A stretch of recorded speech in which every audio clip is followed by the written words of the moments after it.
बांग्लादेश इस वक़्त लड़ाई का गढ़ बना हुआ है। एक तरफ शेख हसीना के सपोर्टर्स उतरे हुए हैं, दूसरी तरफ यूनुस के बैक फुट पर जा रहे हैं। बट उससे भी ज़्यादा इम्पोर्टेंट है 2 इंसिडेंसेस जो आप लोगों की नज़र में ऑल्टरनेट मीडिया लेकर आया था।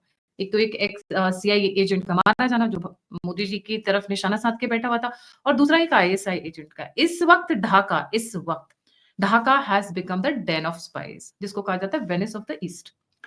अगर मैं बोलूँ पाकिस्तान के, तो आईएसआई के तो उन्होंने ऑफिशियली इनवाइट किए हुए हैं यूनुस ने, उनके भाई बिरादरी के बन गए हैं। दूसरी तरफ सीआईए का तो हक ही बनता है भैया, पूरी दुनिया में तो हम जहाँ मन करेगा वहाँ आएँगे जाएँगे। रॉ भी पहुँची हुई है, हमारी भी सिक्योरिटी का मैटर है, हमारा तो सबसे ज़्यादा सिक्योरिटी का मैटर है। We Bangladesh share the maximum border and then is the Chinese. पिछले कुछ 15 से 1 महीने के बीच, मतलब लाइक ऑलमोस्ट लाइक 20-21 डेज़ से टिल नाउ बहुत बड़ी डेवलपमेंट्स हुई हैं जब हम बात करते हैं जासूसों की। और कुछ ये डेवलपमेंट्स इंडिकेट कर रही हैं कि शेख हसीना आगे कहाँ बढ़ रही हैं और यूनुस का फ्यूचर आगे कहाँ बढ़ रहा है। हमारे साथ जुड़े हुए मनीष चौधरी। नमस्कार, सत श्री अकाल, राम राम साहब, खम्मा गणी, वड़क्कम, प्रणाम। आप सभी का ऑल्टरनेट मीडिया में फिर से स्वागत है। मनीष, शुरू करते हैं एक ब्रेकिंग न्यूज़ के साथ जो अभी तक किसी ने कवर नहीं किया है। Over to you Manish. Thank you Gayatri ji, आपके सभी दर्शकों को भी मेरा प्रणाम। सो आई थिंक एक चीज बहुत कॉमन पैटर्न है जो हम लोग मूवीज में, आई थिंक आपके सारे दर्शक और हम लोग उस मूवीज में जरूर देखें, वो ये है कि आपको कोई भी आईएसआई रॉ या इसके ऊपर कोई भी मूवी दिखाया जाता होगा, उसमें एशिया में पर्टिकुलरली नेपाल जरूर दिखाया जाता है कि नेपाल में ऐसे मिले थे, वहां कुछ एक्शन हुआ नहीं हुआ। उसका एक कॉमन रीजन पता है नेपाल में क्यों, ऐसा नहीं है कि वो फिक्शनल दिखाते हैं, नेपाल जरूर हॉट बेड रहा है सारे दुनिया भर के जो एशिया में जो भी ऑपरेशंस होते हैं उस चीज का, क्योंकि एक अनस्टेबल गवर्नमेंट जिसको कि इजिली मैनिपुलेट किया जा सके, जहां पर लॉ एंड ऑर्डर जिसका खुद का इंटेलिजेंस कमजोर हो, वो एक कॉमन पैटर्न रहा है। ऐसा ही मिडिल ईस्ट बना हुआ था एशिया में, जहां पे स्पाई मूवमेंट्स काफी होते थे। राइट नाउ वो जगह बांग्लादेश ले चुका है, और ये तब से ये चीज स्टार्ट हुआ है जब से यूनुस वहां पर पावर में आता है विद द सपोर्ट ऑफ जो भी स्टूडेंट मूवमेंट हुआ था। लेकिन एक उसमें चेंज होते जा रहा है। जब ये शुरू में हुआ था तो सिर्फ वहां पे नॉन इंडियन एजेंसीज प्रेजेंट थे, आपने जिन जिनका नाम लिया वो सारे प्रेजेंट थे बिकॉज ऑफ डिफरेंट रीजन जो आपने बताया, इंक्लूडिंग आईएसआई, क्योंकि यूनुस का भी खास बन चुका है पाकिस्तान आर्मी, जिसके जनरल को वो एक ग्रेटर बांग्लादेश का मैप भी गिफ्ट कर रहे थे मोहम्मद यूनुस। जब ये चीज हो रहा था, इंडिया उसमें पीछे नहीं बैठता, और इंडिया को पता है कि अगर बांग्लादेश में ऐसा कुछ भी हो रहा है, उसका डायरेक्ट इम्पैक्ट या डायरेक्ट थ्रेट जिस देश के पास है वो है भारत। उस भारत के लिए सबसे बड़ा थ्रेट क्रिएट होगा, जिसमें से कि एक लगभग हो गया था, one CI agent was eliminated just before he could pull off something, मतलब डिजास्टरस, जो लगभग अभी देश में सबको पता है। लेकिन सबसे इंटरेस्टिंग बात यह है कि वहां पिछले 1 महीना में लगभग 17 से 20 agents of different agencies across the world, अधिकतर हमारे पश्चिम में है, उसका एलिमिनेशन हुआ है। एलिमिनेशन कौन किया है? वेस्टर्न इंटेलिजेंस एजेंसी, जहाँ के 9 बिल्कुल, अमेरिकन। वेस्टर्न इंटेलिजेंस एजेंसीज हैं। उसका एलिमिनेशन क्यों हुआ है, किसने किया है, that is still a mystery. लेकिन उसमें सबने अपने अपने हिसाब से जिसको जो पसंद नहीं था उसका एलिमिनेशन किया है। ये सेम पैटर्न नेपाल में फॉलो होता था, अभी भी टू अ सर्टेन एक्सटेंट होता है, क्योंकि जहां के करंट लॉ एंड ऑर्डर कमजोर हो, वहां का इंटेलिजेंस कमजोर हो, वहां का ऑर्गेनाइजेशन कमजोर हो, वहां पे सब अपने अपने हित साधने पहुंचते हैं, और यही चीज बांग्लादेश में हुआ। और इस चीज को अगर आप रिवर्स करके देखेंगे या क्वेश्चन पूछेंगे अचानक से यूनुस के टाइम में ही क्यों, पहले क्यों नहीं, रीजन ये है, यूनुस गवर्नमेंट ही बनाया गया है एक कंप्रोमाइज्ड वे में, बाहर के पावर्स ने उसको इंस्टॉल किया फॉर देयर सर्टेन जो भी उनका इंटरेस्ट था, इंक्लूडिंग सेंट मार्टिन आइलैंड, जो हम लोग अलग अलग टाइम पे डिस्कस किए। बट यूनुस का फेलियर पॉइंट अभी पहुंच रहा है जहां पर जो उनको चाहिए था, जिसके लिए यूनुस को बनाया गया, आइदर वो जो हित है वो साधा जा चुका है जो भी करना था, या फिर वो नहीं साधा जा सकता, इंक्लूडिंग वहां से बैठ के भारत में डिस्टर्बेंसेस क्रिएट करना, भारत में वैसा प्रोटेस्ट और इस टाइप का रिजीम चेंज अटेम्प्ट करना जो कि वहां से नहीं हो पाया। भारत में वो जो धार्मिक उन्माद है उसको पैदा करना, या फिर मिडिल जो हमारा नॉर्थ ईस्ट रीजन है उसमें सिचुएशंस को और खराब करना, वो खराब होने से पहले ही वहां पे उसको भारत ने कंट्रोल कर लिया, इंक्लूडिंग जिसमें से एक मणिपुर हम एग्जाम्पल पिछले 1.5 साल से देखते हुए आ रहे हैं। अब यहाँ पे दूसरा एक सबसे इंटरेस्टिंग पॉइंट होता है कि अगर आप देखेंगे मोहम्मद यूनुस का रिजीम इतना टाइम तक चला, उसमें बहुत सारे इंटरेस्टेड ग्रुप्स थे, इंक्लूडिंग स्टूडेंट, जो वहाँ के जमात है, उसके बाद खालिद जिया की पार्टी, एंड वो मूवमेंट लगा था उस टाइम में, it is just against Sheikh Hasina, और उसमें ये सारे लोग इन्वॉल्व हैं। अभी वहां पे ऐसा हुआ है कि जो वहां की दूसरी पार्टी है जो डेमोक्रेटिक बेस से इलेक्ट होते हुए आई है, खालिद जिया की party, they also want this government gone. Time मिला कि वो अपना जो भी चाल, जहां जहां जो चीज पीसेस मूव करना था, सी हैज पुट इट नो। अब वहां पे एंटी यूनिस प्रोटेस्ट चल रहा है, और जो ग्रुप आपके एंटी शेख हसीना प्रोटेस्ट चला सकता है, वो इसको भी उखाड़ने के लिए प्रोटेस्ट वहां पे रन कर सकता है, मे बी चाहे वो शेख हसीना पावर में है, खालिद जिया पावर में है, या कोई और इंटरिम गवर्नमेंट फॉर्म हो। और जब ऐसे एक्टिविटीज होते हैं तो जो आपके एसेट्स होते हैं जो वहां पे लोकल लेवल पे कम, either they will be removed from that country, या दे विल, अगर उनका आइडेंटिटी एक्सपोज हुआ तो दे विल बी एलिमिनेटेड। और भारत इस चीज को पहले झेल चुका है 2-2 बार, लेकिन अभी अंडर जो कि चाहे मोदी सरकार या एनएसए अजीत डोभाल, यहाँ पे भारत का ऑपरेशन या मॉडस ऑपरेंडी चेंज हो चुका है। इंडिया अपने एसेट्स को no, it is not just for defensive and passive way में ऑपरेट करना, India now operates on offensive note as and when needed. यहाँ पर जैसे मैंने कहा कि एलिमिनेशंस हुए, एक तो जिस एजेंट का नाम सबको पता है जो मोदी जी से रिलेटेड था, वो तो सबको पता है, ऐसे और भी वेस्टर्न इंटेलिजेंस या इंडिया का इमीडिएट वेस्टर्न में जो इंटेलिजेंस है उसके ऑपरेटिव्स को भी एलिमिनेट वहां पे किया गया है।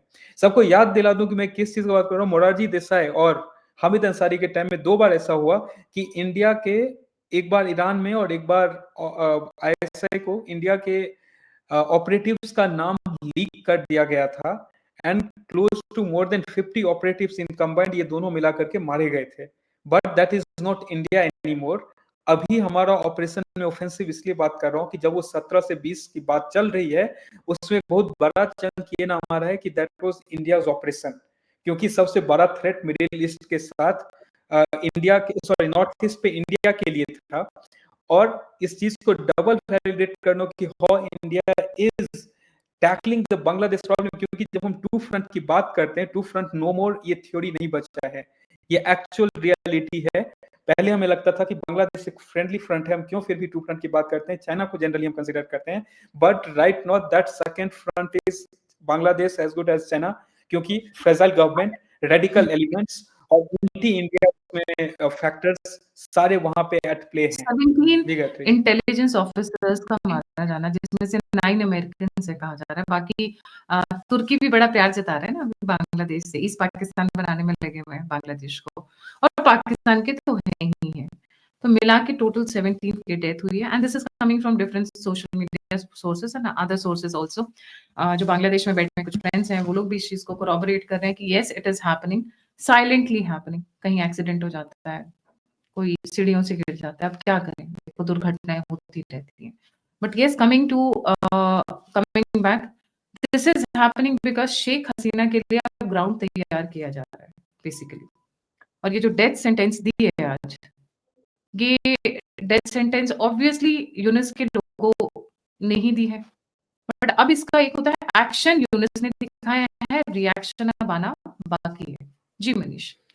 बिल्कुल, इसमें देखिए यहाँ पे जो ग्राउंड तैयार, क्योंकि शेख हसीना में 2 चीज हुआ है, एक तो pro Sheikh Hasina protest followed by Sheikh Hasina के कोर्ट में वर्डिक्ट दिया जाता है, जिसमें आता है कि शेख हसीना को डेथ पेनल्टी दे दिया गया। अब देखिए ये जो सिचुएशन का फोल्डिंग अनफोल्डिंग है वो बहुत इंटरेस्टिंग है, कि एक जो हमने एलिमिनेशन की बात की, पहले एंटी यूनिस प्रोटेस्ट चालू होता है, नो टू मेक श्योर कि उस प्रोटेस्ट में एनफ फायर रहे, उसके लिए शेख हसीना को डेथ पेनल्टी अब 2 ध्रुवों में यहाँ पे बैठेगी, कि कुछ लोग इसको सही समझाने के लिए रुकेंगे, एंड कुछ लोग इसमें से इसलिए रुकेंगे कि यहाँ पर इस चीज़ में क्यों ऐसा किया गया? मतलब व्हाई व्हाई शेख हसीना, क्योंकि ऐसा सही में इतना चीज़ हुआ था कि she is supposed to have death penalty. अब इस पूरे ग्राउंड प्रिपरेशन में Sheikh Hasina is not alone. Khaleda Zia यहाँ पे उतने ही वो बड़ी पार्टिसिपेंट है, क्योंकि she is also looking for कि उसको अब उसके पार्टी को मौका तो मिले इलेक्शन कंटेस्ट करने का, क्योंकि इलेक्शन कंटेस्ट करने का यूनुस साहब मौका ही नहीं दे रहे हैं। वो समहाउ ही wants to remain as a tool, और उनका टूल बने रहने में सबसे बड़ा फैक्टर है कि उनका जो बैंक है। बट दिक्कत ये है कि ये जो भी इनके यूनिट्स के पीछे उनको बिठाया है, उनका भी एक पेशेंस लेवल है, वो भी अपने ऑप्शंस को देखते रहते हैं कि कितना दिन तक ये ऑपरेट कर सकता है। Is it the really viable option? Is it जो वो परस्यू कर रहे हैं थ्रू बांग्लादेश टूल के थ्रू, क्या वो वायबल है, क्या वो हो सकता है? क्योंकि मैं एक एग्जांपल जैसे मैंने दिया कि ये नॉर्थ ईस्ट एक इनका था, but that doesn't seem to be viable anymore for them. India वहां पे ऑलरेडी, वहां पे आप देखेंगे मिराज सॉर्टीज लगा रहा है, तो भारत वहां भी उसी लेवल पे तैयारी करके बैठा हुआ है। और वहां पे जितने डिप्लॉयमेंट्स हैं वेस्टर्न फ्रंट पे, जैसे कि इंडिया अपने वेस्टर्न फ्रंट को देखता है, तो यूनुस को एक टूल बना करके लाए थे for India, that is not working. और दूसरा था कि वहां पे थोड़ा बहुत चाइना को भी कंट्रोल किया जा सके, वहां तो उल्टा हो चुका है। यहाँ पे तो एक नया वो जो गठबंधन बना, वो उस गठबंधन में चाइना को उसने हिस्सा बनाने का यूनुस ने सोच लिया। So that tool is somehow also not working for the eastern side of Bangladesh. जी गायत्री जी। ऐसा लग रहा है कि भई एक इंटेलिजेंस एजेंसी दूसरी इंटेलिजेंस एजेंसीज़ को खत्म करने में लगी हुई है। And cleaning operation is very fast. I wouldn't be surprised अच्छा चाइनीज़ इंटेलिजेंस एजेंसीज़ को कुछ नहीं हुआ। लगता है अभी वो गेम में उतरी नहीं है। उस लेवल पे जिस लेवल पे सीआईए है या फिर आईएसआई है। उन्होंने तो कुछ नहीं किया भाई। हम क्या करेंगे? हम तो कुछ नहीं करते हैं। जी, ओवर टू यू। देखिए चाइनीज़ जनरली आप अगर आप देखेंगे तो ग्लोबली जो चाइना का जो इंटेलिजेंस ऑपरेशन है वो बहुत ज़्यादा हाइलाइटेड नहीं होता है, पर्टिकुलरली जिस टाइप से आप रसिया या फिर पाकिस्तान या इंडिया या यूएस का जैसे नाम सुनते हैं। चाइना का एक चीज़ इंटरेस्टिंग है कि उसके इंटेलिजेंस ऑपरेशंस बहुत ज़्यादा ऐसे न्यूज़ में आपको नहीं दिखेंगे। और जो भी उनका इंटेलिजेंस ऑपरेशन उनका it's a very deadly, and second it's very very covert, even कि वो अपना मूवीज में दिखेंगे कहीं नहीं दिखेगा। और उसका एक रीजन है why they operate in a certain way, क्योंकि उनके ऑपरेशन का जो तरीका है, एक तो काफी आई मीन रसिया का मैं बता देता हूँ, दिस इज वेरी इंटरेस्टिंग। रसिया का हम जो भी देखते हैं ना, उसका रीजन क्या है गायत्री जी, कि रसिया अधिकतर जो कोल्ड वॉर एरा की जो मूवीज हैं जिसमें अमेरिकन मूवीज बनी है, उसमें रशियन इंटेलिजेंस को दिखाया गया है। एक दूसरा, उसके अलावा आपको कोई रशियन मूवी और उनके कुछ टेक्निक्स जिसको कि ग्लोबली अडॉप्ट किया गया, जैसे रेड स्पैरो फॉर एग्जांपल, तो इस सब के कारण उसमें मूवीज बनी, या वर्ल्ड वॉर में जो रशियन इंटेलिजेंस ने जो काम किया उसमें मूवीज बनी। लेकिन अगर आप चाइना का देखेंगे, चाइना का कोई वॉर या चाइना का कोई भी मॉडर्न एरा वॉरफेयर में ना कोई मूवी बनी, और अगर बनी भी है लेट्स से भारत ने कभी 1962 पे बनाया या किसी और देश ने, क्योंकि चाइना कोई लड़ाई लड़ा ही नहीं ऐसा फुल फ्लेजेड, अगर आप उसको मॉडर्न इसमें देखें, that is one of the setbacks for their army, की इतने बड़े बना करके तो रखे हो लेकिन आज तक वो कभी एक्सरसाइज में गया ही नहीं है, रियल एक्सरसाइज में। तो इसलिए चाइनीज ऑपरेशन जो होता है वो बहुत ही लीथल एंड बहुत ही कोवर्ट, उसमें यहाँ पे भी आप देखेंगे आईएसआई, सीआई, एफएसबी, रॉ सबका नाम आ रहा है, बट चाइनीज क्या कर रहा है उसका नहीं। वहां पे उनका भी जो एफर्ट था that was resort to to north east of India. वहां पे बहुत सारी घटनाएं हुई, वहां पे बहुत सारे आग लगाने की कोशिश हुई। इसलिए भारत अपना इंफ्रास्ट्रक्चर से लेकर के बहुत सारे रोल आउट्स को फास्ट ट्रैक किया, जो हम लोग पिछले शो में डिस्कस भी किए कि कैसे वहां पे इंटरनेट को बढ़ाना, बांग्लादेश को डिकपल करना इंटरनेट सप्लाई में एंड ऑल। बट जो मेन हाईलाइट बार बार आ रहा है कि चाइना ने एक चीज वहां पे काम करने का कोशिश किया, वो ये है कि टॉप डाउन बांग्लादेश मिलिट्री में अपने चाहे वो उनके डिफेंस सिस्टम्स हो, उनके कम्युनिकेशन सिस्टम्स हो, उनका डील्स हो कि कहीं मैं पोर्ट बना दूंगा, कहीं मैं ये करूंगा, इस चीज को हेवीली पुश किया। And Chinese way of modern way of dominating, unlike American way में बोलूं या वेस्टर्न वे बोलूं, चाइना का काम करने का तरीका ये है कि मुझे इंफ्रास्ट्रक्चरल एक्सेस दो, चाहे तुम मेरे से कोई टेक्नोलॉजी यूज करो या मुझे इंफ्रास्ट्रक्चर बिल्ड करने का एक्सेस दो। आपने वो दिया, वो कोई एकदम ही शांतिपूर्वक तरीके से होने वाला काम है, वंस यू डू दैट, आप अफ्रीकन कंट्रीज में आप खुद वहां पे रहती हैं, आपको पता है, once they do that, now you are under command. जैसे हेवन टोटा में उन्होंने जो पोर्ट बनाया, उस पोर्ट में हमेशा कोई नहीं कोई एक चाइनीज शिप रहता है, बट इंडिया उस चीज के लिए हमेशा ऑब्जर्वेंट रहता है कि वहां पे जो शिप चाइना के मर्चेंट शिप्स हैं वो किस पर्पस के लिए हैं। मनीष, एक वहां पे बहुत इंपॉर्टेंट जी एंगल है। देखिए, चाइना की इंटेलिजेंस कैसे भी हो, they never go for covert operation, they believe in buying them out. भैया इतना पैसा मुंह पे फेंक दो कि वो अपने आप ही मान जाए, तो they don't go for changing या फिर रिजीम चेंज बिल्कुल ऑपरेशंस पे नहीं जाते। उनकी विक्टोरिया नोलैंड नहीं है। उनको बोलते हैं भाई इतना पैसा इधर-उधर खर्च करने से अच्छा सीधे इसी को खरीद लो। He is already elected by the people, because I know couple of countries in Africa where I have been, वो इनिशियली ना करते-करते भी वो बिक जाते हैं। तो उनको उस तरीके की इंटेलिजेंस की ज़रूरत ही नहीं है। उस बिल्कुल तरीके का उनका स्पाई नेटवर्क काम नहीं करता है। Remember across the world, top most people's wives are Chinese citizens. वो बिल्कुल क्या झक मार रही हैं? They are the spies of the biggest order. वो मारने में बिलीव नहीं करते, वो इन्फॉर्मेशन एक्सट्रैक्ट करने में बिलीव करते हैं। They believe that's the biggest asset they want, और उसके लिए मारने की बजाय खरीद लो। वो उनको ज़्यादा आसान लगता है, and which is less invasive in fact. आप जा कम नज़र में आते हो। अब जैसे आज की डेट में हर जगह नज़र आ गया है। चाइना डेब्ट ट्रैप में फँसाता है, तो यूएस रिजीम चेंज ऑपरेशंस करता है अपने अपने इंटेलिजेंस स्पाइस की तरफ से भी, और बाकी रिजीम चेंज एक्सपर्ट्स की तरफ से भी। अब उन्होंने बांग्लादेश में किया, नेपाल में किया, उसके आप मेडागास्कर में देख लीजिए, श्रीलंका में भी उनका हाथ था, मेक्सिको अब इस वक़्त जल रहा है। तो उनका तरीका वॉयलेंट है। चाइना का तरीका, अरे भैया 2-4 हज़ार डॉलर एक्स्ट्रा ले लो। नहीं तो $20,000 में तो मान जाओगे। $2 की अगर $2,000 की एक औकात है तो $20,000 में। But anyway I will come back to the Bangladesh point. Bangladesh में जिस तरीके से क्लेंजिंग ऑपरेशन चल रहा है, लग रहा है आने वाले समय में सिचुएशन कंट्रोल में आ जाएँगी। It's just a matter of time, maybe 3-4 months, max 6 months. It should be under control जिस तरीके से सफाई चल रही है। जी मनीष, योर कंक्लूडिंग रिमार्क्स। देखिए, ये सफाई जैसे आपने कहा गायत्री जी, ये सफाई जो है सिर्फ़ ऐसा नहीं है कि एक्सटर्नल इंटेलिजेंस एजेंसीज़ एक-दूसरे को ख़त्म कर रहे हैं।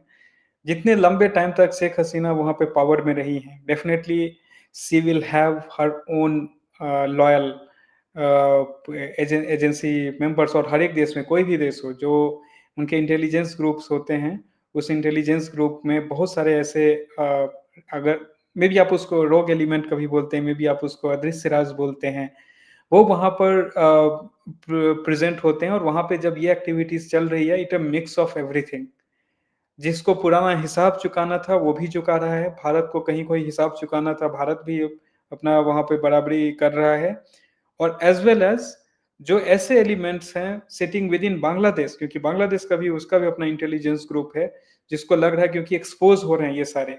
नाउ क्यों जैसे-जैसे वो लेयर फटेगा, यूनुस कैरोन, बहुत सारे ऐसे एसेट्स एक्सपोज़ होंगे, तो वहाँ से वो क्लींजिंग ऑपरेशन जो है वो हो रहा है। और जैसे आपने कहा, जैसे-जैसे ये चीज़ें आगे बढ़ेंगी, by the end of this year you never know कि Bangladesh can reborn again on the same date, जिस डेट पे भारत ने उसे जन्म दिया था। That's very hopeful. Thank you so much Manish for joining. जाने से पहले सभी व्यूअर्स से रिक्वेस्ट है, please don't forget to like, subscribe and share the alternate media. अगर आप कंट्रीब्यूट करना चाहते हैं तो नंबर और यूपीआई स्क्रीन के ऊपर है। आप फीडबैक देना चाहते हैं, मुझसे जुड़ना चाहते हैं, तो सभी के सभी लिंक्स डिस्क्रिप्शन बॉक्स में। इसी के साथ जय हिंद, जय श्री राम, हर हर महादेव। हर हर